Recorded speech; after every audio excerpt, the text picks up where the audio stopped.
Hi, this is Jack Malboeuf, and in this video we'll be looking at a prototype for a first-person puzzle game I developed.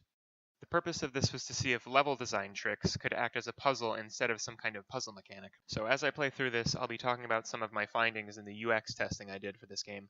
I wanted to see if players could easily see the two key points of the starting area just by using this path here.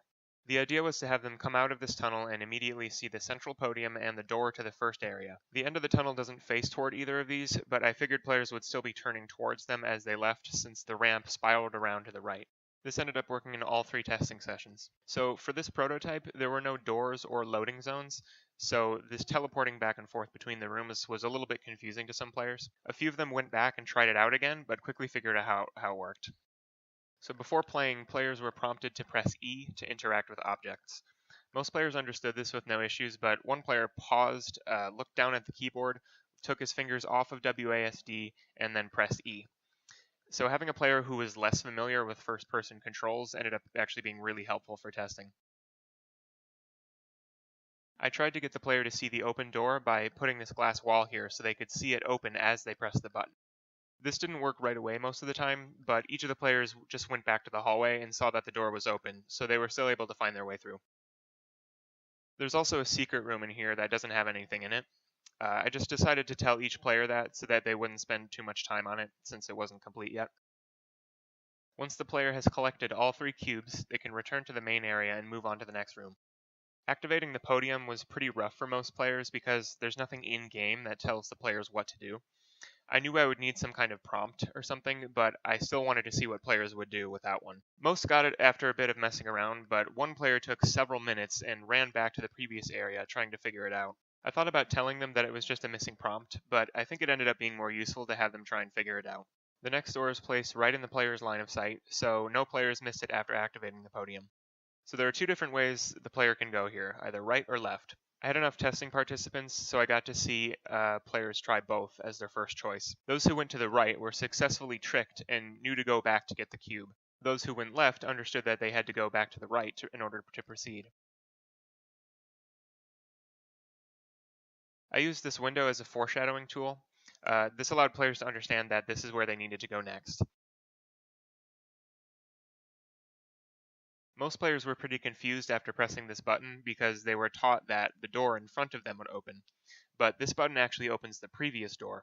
One player was visibly taken aback by this. They kind of did this step back and look up motion, which showed that they were visibly confused. Most players found the second secret room too, since they had seen the button for it earlier.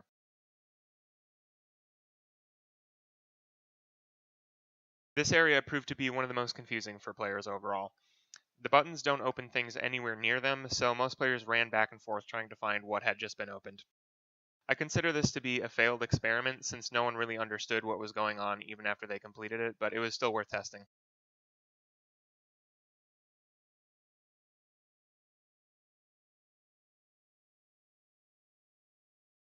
The idea here is that the cube is right in the player's line of sight, and that will lure them up the stairs to try and get it. The glass wall at the end blocks the player and shows them that they can't get to it from this side. Every player was easily able to understand this after coming up here. Some players even remarked that, "Oh, I was tricked by that." I consider this area to be the most successful.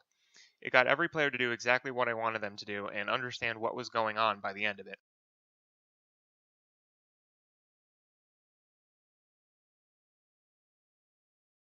This next area was a bit confusing for some players since the rooms kind of blend together. The confusing part was that it seems like there is nothing in this room, but there's actually a button and a door. Each player did this part in a different way because they may have missed something or decided to backtrack. This made me realize that this section can be done in a different order than intended, which was pretty cool to find out. Despite the confusion, every player eventually figured it out. The final area was supposed to be one last trick that used a common theme throughout the rest of the game, that theme being to not do what your instincts first tell you. That theme may not have sunk in by this point because every player grabbed this cube right away and then looked around the room. Had they looked around first, they would have seen the cube in the room above, which is supposed to be the correct choice. I think this area failed because there wasn't enough visual indication that these cubes were supposed to be a final choice. It was supposed to be like a good ending and a bad ending, the good ending being up above and the bad ending being the one on the ground.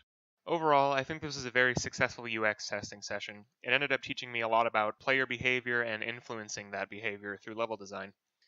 Once again, my name is Jack Malboeuf. Thank you for watching.